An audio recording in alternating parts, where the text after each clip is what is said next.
अस्सलाम वालेकुम, नमस्कार, सत श्री अकाल एंड गुड इवनिंग। मैं हूं अर्ज़ू काज़मी और आप हमेशा की तरह से देख रहे हैं मेरा यूट्यूब चैनल।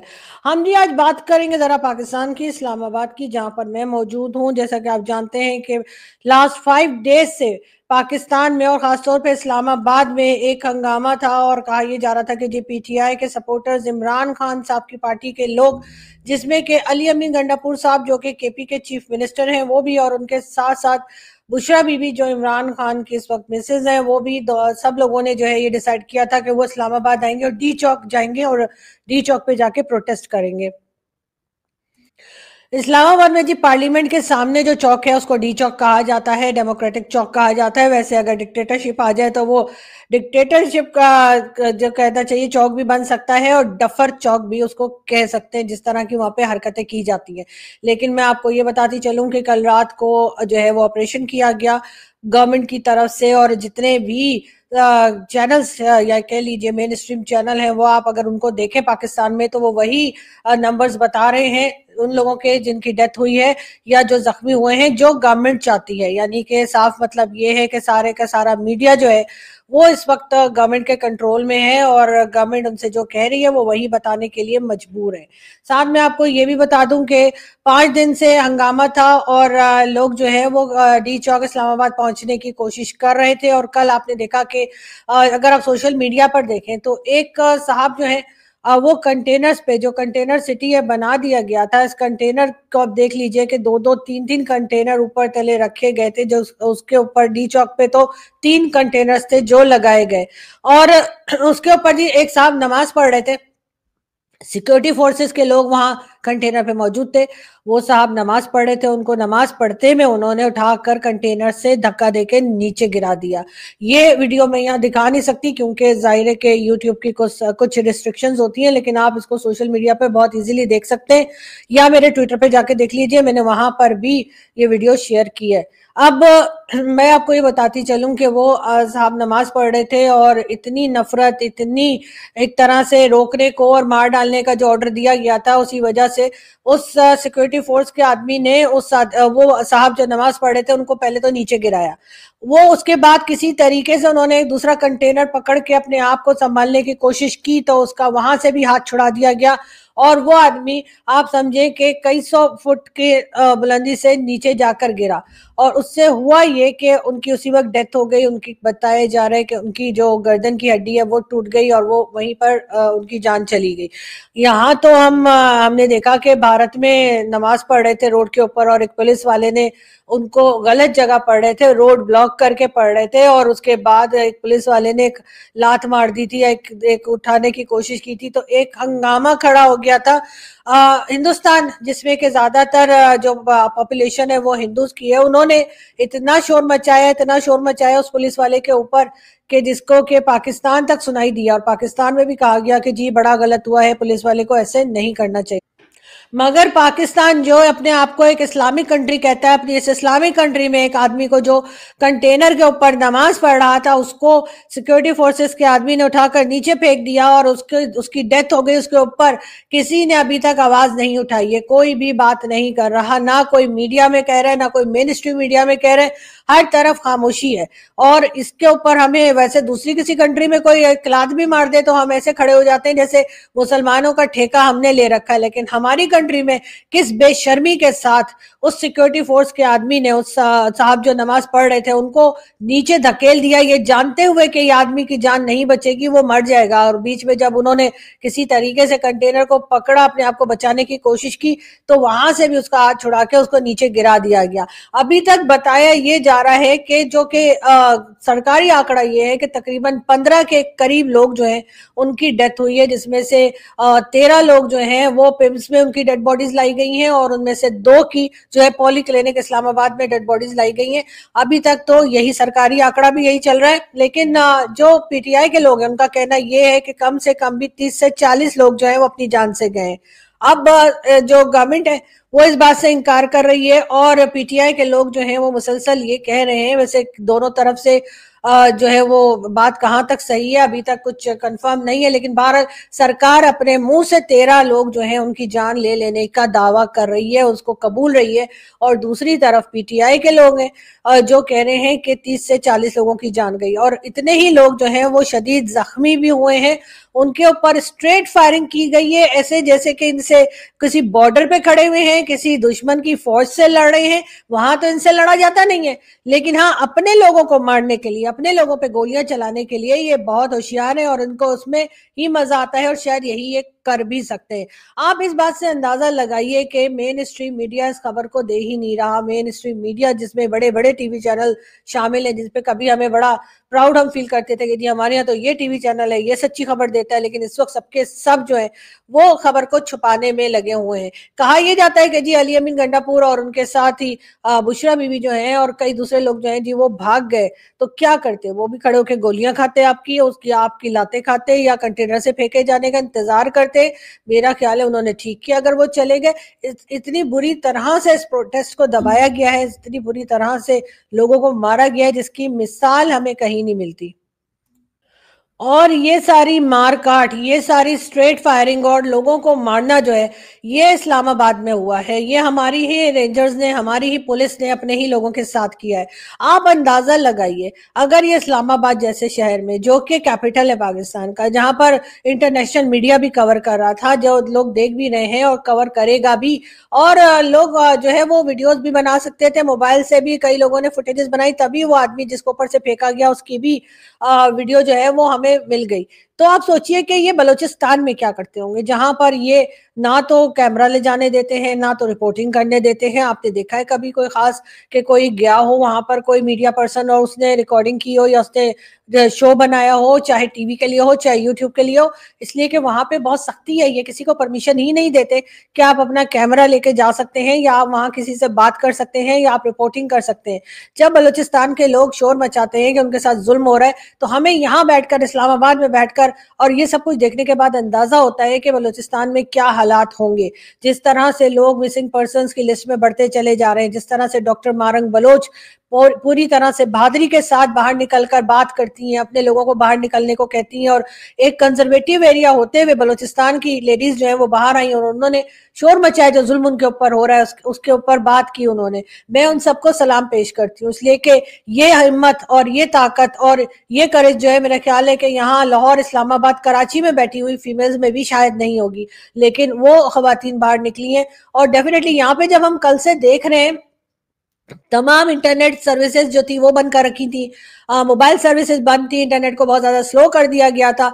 जो आज हमारे जो होम मिनिस्टर साहब हैं बड़े प्राउडली कह रहे हैं कि हाँ जी हमने इंटरनेट सर्विसेज ठीक कर दी हैं, हमने मोबाइल सर्विसेज भी बहाल कर दी हैं, और अब आप आराम से बात कर सकते हैं। स्कूल, कॉलेज, यूनिवर्सिटीज कल से खुल जाएंगे। लेकिन ये बेशरम इंसान, ये जो से होम मिनिस्टर बनाया गया है, वो ये नहीं बता रहे कि आपने क्यों इस तरह से रेंजर्स और पुलिस खड़ी करके आम निहत्थे लोगों के ऊपर, जिनके पास कोई हथियार नहीं था, अपना बचाव के लिए कुछ नहीं था, उनके ऊपर आपने गोलियां क्यों चलवाई? ये एक तरह से तो कहा जाता है कि जी डेमोक्रेटिक कंट्री है जी, यहाँ पे जी सिविलियन गवर्नमेंट है जी, शहबाज शरीफ प्राइम मिनिस्टर है जी, फौज का कोई लेना देना नहीं है, फौज अपने काम से काम रखती है। लेकिन यहाँ पर डिक्टेटरशिप चल रही है, यहाँ पर जैसे कहा जाता है ना कि जी बैक स्टेज काम हो रहा है, छुपकर काम हो रहा है, कैमरा के सामने नहीं आते ना, जैसे इसी तरीके से ये भी सामने नहीं आ रहे हैं, लेकिन पीछे से जो आगे बैठी हुई जो कठपुतलियां हिल रही हैं, जो काम कर रही हैं, ये सब की सब आपको मालूम ही है कि किसके इशारे पर हो रहा है। बहुत अफसोस होता है मुझे यहाँ पर उन लोगों के ऊपर जो बेचारे पॉलिटिकल पार्टीज का साथ देते हैं और अपनी जानें देने के लिए चले जाते हैं। लेकिन बात सिर्फ सिविलियन लोगों की ही नहीं है, बात सिर्फ इमरान खान के सपोर्टर्स, इमरान खान के फॉलोअर्स की नहीं है, इमरान खान की पार्टी के भी कई लोग, जिसमें फैसल जावेद खान, जिसमें जरताज गुल और कई दूसरे बड़े बड़े नाम हैं, वो सब के सब ग्राउंड से गायब थे और उनमें कोई दिखाई नहीं दिया। उन्होंने आम लोगों को तो भेज दिया वहां पे मरने के लिए, जलने के लिए, लेकिन खुद ये लीडर कहाँ थे? इमरान खान की पार्टी के लीडर्स या जो इमरान खान की गवर्नमेंट थी उस टाइम पे, या तो मिनिस्टर है या फिर सेनेटर है, जिसमें कि फैसल जावेद हैं जो कि सेनेटर रहे, उसके अलावा जरताज गुल हैं जो कि मिनिस्टर रही, उनके साथ साथ माद अजहर साहब, ये भी मिनिस्टर रहे। इनमें से और कई दूसरे नाम, जो बड़े बड़े नाम पीटीआई के हैं, वो हमें वहां पर डी चौक पर या फिर इस प्रोटेस्ट में दिखाई नहीं दिए। घर से बैठे बैठे उन्होंने स्टेटमेंट तो जरूर दे दिए, लेकिन वहां पर लोगों को भेज दिया, जो आम लोग थे, जो बेचारे परेशान होते रहे। गवर्नमेंट ने डी चौक के पास जो बिल्डिंग्स हैं या ब्लू एरिया के पास जो बिल्डिंग्स हैं जिना एवेन्यू पे, वहां पर अपने शूटर्स जो हैं वो खड़े किए थे, जो डायरेक्ट निशाना लगा रहे थे लोगों के ऊपर। वो फुटेजेस भी सोशल मीडिया के ऊपर मौजूद है, और जिस तरीके से आम आदमी को मारा जा रहा था, ये आम आदमी यहाँ पर रोज मरता है, और शायद ये यहाँ मरने के लिए ही रहता है, इसलिए कि इनके लीडर्स जो हैं ये इनको छोड़कर चले जाते हैं, या दूसरे लीडर जो हैं वो भी इनको इस्तेमाल करते हैं सिर्फ अपने लिए, कि आए और जी हमारे लिए प्रोटेस्ट करें, इमरान खान को बाहर निकालना है। लेकिन इमरान खान की पार्टी के लीडर जो थे वो वहां दिखाई नहीं दे रहे थे। जितने बड़े बड़े नाम आप इमरान खान की पार्टी को उठा लें, सिवाय अली अमीन गंडापुर के या उशरा बीबी जो साथ आई थी, उनके अलावा कोई तीसरा नाम आपको नहीं मिलेगा। सबके सब जो थे वो केपी कैसे लाए गए थे? क्यों पंजाब में क्या कोई नहीं है? कहाँ थे पंजाब के लोग? कहाँ पंजाब के लोग क्यों लेकर नहीं आए अपने लोगों को? ज्यादातर लोग जो थे वो केपी कैसे थे, और वही मारे भी गए। और उसके बाद गवर्नमेंट हमारी कहती है कि जी अफगान को लेकर आ गए थे, जी अफगान सिटीजन को लाया गया। शर्म नहीं आती इन लोगों को कि ये केपी के पठान जो वहां पर है उनको ये अफगानिस्तान के लोग बता रहे हैं? तो इसका तो मतलब है आपने हथियार डाल दिए। आप अफगानिस्तान को दे चुके हैं क्या केपी के? अगर दे दिया है तो बता दीजिए, ताकि हम भी अपने आप को अपडेट कर लें, और अगर नहीं दिया है तो थोड़ी सी शर्म कर लें, थोड़ी सी गैरत कर लें, जो आप लोगों के अंदर नहीं है।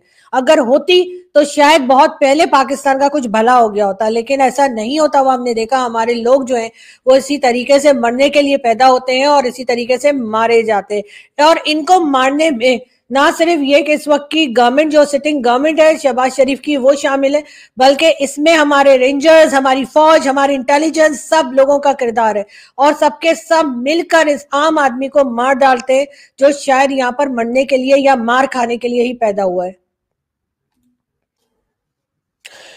कल रात भर जो है मैंने सोशल मीडिया पे और कई जगह से मेरे दोस्त भी मुझे फोन करके बताते रहे कि क्या हो रहा है, जो कि ग्राउंड पे गए थे। वैसे तो मैं खुद भी जाना चाहती थी, लेकिन मुझे कोई लेकर नहीं गया। लेकिन मेरे जितने भी मेल फ्रेंड्स मीडिया में हैं, उनमें से अक्सर ने वहां पर जो है वो गए हैं, और उन्होंने वहां से रिपोर्टिंग भी की है, और मैं उनको भी सलाम पेश करती हूँ कि उन्होंने बहुत हिम्मत दिखाई। और ये लोग तो मीडिया के लोगों को भी अरेस्ट कर रहे थे। इन्होंने कहा जी मीडिया के लोग भी नहीं जा सकते, और जर्नलिस्ट भी नहीं जा सकते, यूट्यूबर्स भी नहीं जा सकते, हर तरह की पाबंदी लगाई गई थी। और जो बेचारे लोग केपी कैसे पहुंचे थे किसी तरीके से वहां से धक्के खाते हुए, पैदल चलते हुए, लेकिन इन्होंने तो हर तरह का रास्ता बंद कर दिया था। ट्रेन भी बंद थी, और मेट्रो सर्विस जो बस की होती है वो भी बंद थी। साथ साथ जो आम वैगन्स और बसेस आती हैं किसी भी दूसरे शहर से, इस्लामाबाद या रावलपिंडी, वो भी बंद कर रखी थी। और सारे तरफ कंटेनर ही कंटेनर्स लगा के 3 बिलियन रुपीस तो इन्होंने सिर्फ और सिर्फ कंटेनर्स के ऊपर खर्चा कर दिया, और बाकी खर्चे इनके अलग। और उसके बाद कहते हैं कि जी उन लोगों के पास जो है वो टीयर गैस शेलिंग्स थी, और उन्होंने वो फेंकी। तो वो क्या करते, वो अपने लिए कुछ लेकर ना आते, सिर्फ टीयर गैस फेंकी ना उन्होंने। और आपने क्या किया? आपने उनको गोलियां मारी, आपने उनको डायरेक्ट गोलियां मारी, और आपकी वो गोली लगने की वजह से कितने ही लोग अपनी जान से चले गए। आप अपनी कुर्सी बचाने में, आप अपनी बादशाहत बचाने में, आप अपने आप को बॉस बताने में, आपने कल कई लोगों का खून किया है। आपने जो ऊपर से इंसान फेंका गया वो देखकर तो किसी का भी, अगर कुछ में किसी में थोड़ी सी भी इंसानियत होगी, जरा सी भी इंसानियत होगी अगर किसी में, तो वो डर जाएगा, कांप जाएगा देखकर। जिस तरह से वो कंटेनर पे बैठा आदमी जो नमाज पढ़ रहा था, उसको आपके फौजी ने, आपके रेंजर्स ने, आपकी पुलिस ने जिस तरह से उठाकर नीचे फेंक दिया, ऐसे तो कोई टमाटर, प्याज, फल, सब्जी, कोई और प्लास्टिक की कोई टॉय नहीं फेंकता है, जिस तरह से आपने एक जीते जाते जागते इंसान को नीचे फेंक के मार डाला। शर्म नहीं आती हम लोगों को? और उसके बाद हम कहते हैं कि जी हमारे पास तो एटम बॉम्ब है, जी हम तो चौधरी हैं इस्लामिक कंट्री के, और अगर भारत में जो मुसलमान है हम तो उन्हें बचाने जाएंगे। अरे पहले अपने यहाँ जो लोग मुसलमान रहते हैं उन्हें तो बचा लो, बाकी तो रिलीजन के लोगों को तो आपने मार ही डाला है, या तो उन्हें कन्वर्ट कर दिया है जबरदस्ती, डरा धमका कर। और जो रह गए वो बेचारे इतने डरे सहमे हैं कि वो अपनी आवाज ही नहीं उठा सकते। उनके साथ क्या क्या जुल्म हो रहा है यहाँ पे, लेकिन नहीं, ना तो ह्यूमन राइट्स वालों को नजर आ रहा है कि यहाँ पे क्या हो रहा है, और ना ही कोई और इंटरनेशनल मीडिया इस बात को उठा रहा है। लेकिन हमें भी बना किया जाता है। हमें भी लेटर भेजे जाते हैं, FIA के जरिए लेटर भिजवाए जाते हैं, और वो बुजदिल और घटिया लोग जो डिफरेंट सिटीज से बैठकर बार बार हमें टैग करते हैं, FIA को टैग करते हैं, साथ साथ जो फौज है उसको टैग किया जाता है, ISPR को टैग किया जाता है। उन सब लोगों से मैं कहूंगी कि चुल्लू भर पानी में डूब मरो। तुम लोगों की जो हरकतें हैं, तुम लोग जिस तरह से घटिया तरीके से जूते चाट चाट के जो पैसे कमा रहे हो ना, और उसके बाद अपने ही लोगों को सच बोलने से मना करते हो, अपने ही लोगों के ऊपर भौतान लगाते हो, और उसके बाद कहते हो कि जी पाकिस्तान तो बड़ा सब कुछ ठीक हो रहा है, और ये तो जी इंडियन एजेंट है, सब कुछ जो बोलते हैं ना, इन लोगों के ऊपर मेरी तरफ से 200 बार लानत है, इन सब की शक्लों के ऊपर। आज मुझे वाकई में बहुत गुस्सा आ रहा है, मैं बहुत अपसेट हूं, और मुझे बहुत अफसोस हुआ है ये सारी हरकतें देखकर, जो कुछ चल रहा 3-4 दिन से इस्लामाबाद में, लोगों को जिस तरह से मारा गया कल रात को, जिस ऐसा लग रहा था जैसे कोई वॉर छिड़ गई है, जैसे कोई सिविल वॉर हो रही है कि क्या हो रहा है कि लोगों को ऐसे मारा जा रहा है। आप जाकर सोशल मीडिया देखिए, आप जाकर ट्विटर हैंडल्स चेक कीजिए इंडियंस के भी, उन्होंने भी किस तरीके से अफसोस जताया। जाकर देखिए मेजर गौरव वारिया का ट्विटर, उन्होंने किस तरह से फुटेजेस लगाई हैं और कैसे बात की है कि वो देखकर एज अ पाकिस्तानी हमारा सर शर्म से झुक जाना चाहिए, लेकिन हम वो बेगैरत कौम है जिसको कभी शर्म नहीं आती, और हम इसी तरीके से अपने आप को तबाह करते चले जा रहे हैं। और उसके बाद अगर कोई सच बोले तो कह देते हैं कि ये तो एजेंट है, ये तो उसके खिलाफ काम कर रही है, पाकिस्तान के खिलाफ बोल रही है। ये पाकिस्तान के खिलाफ मैं नहीं बोल रही, ये आप लोग मार रहे हैं पाकिस्तानियों को। या आपने क्या हाल करके रखा है रात को, कितने लोगों की जानें आपने ले ली है, 30 से 40 लोग बताए जा रहे हैं PTI की तरफ से। सरकारी आंकड़ा सिर्फ 13 के ऊपर अटका हुआ है, लेकिन चले 13 भी मान लिया, वरना तो 13 के 3 भी कर सकते थे।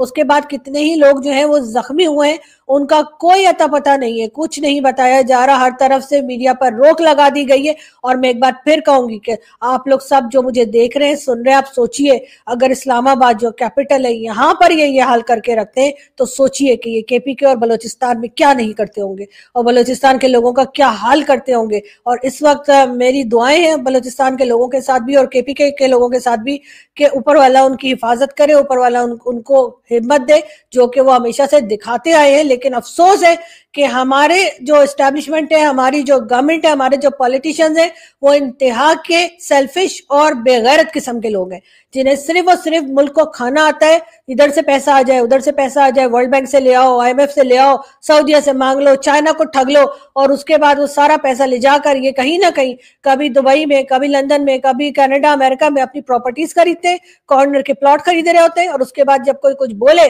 तो कहते हैं जी इसको तो बोलने नहीं देना है। शर्म आनी चाहिए हमें भी और उस कौम को भी जिसके इस किस्म के पॉलिटिशियन है। न जाने क्या सोचकर 1947 में पाकिस्तान बनाया गया था, लेकिन जो भी सोचा गया होगा, हरगिज ये रिजल्ट उसका फिर भी नहीं सोचा गया होगा। बहरहाल यहाँ से मैं चलती हूँ, आपसे मुलाकात होगी नेक्स्ट वीडियो में। अपना बहुत सारा ख्याल रखिएगा। Thank you.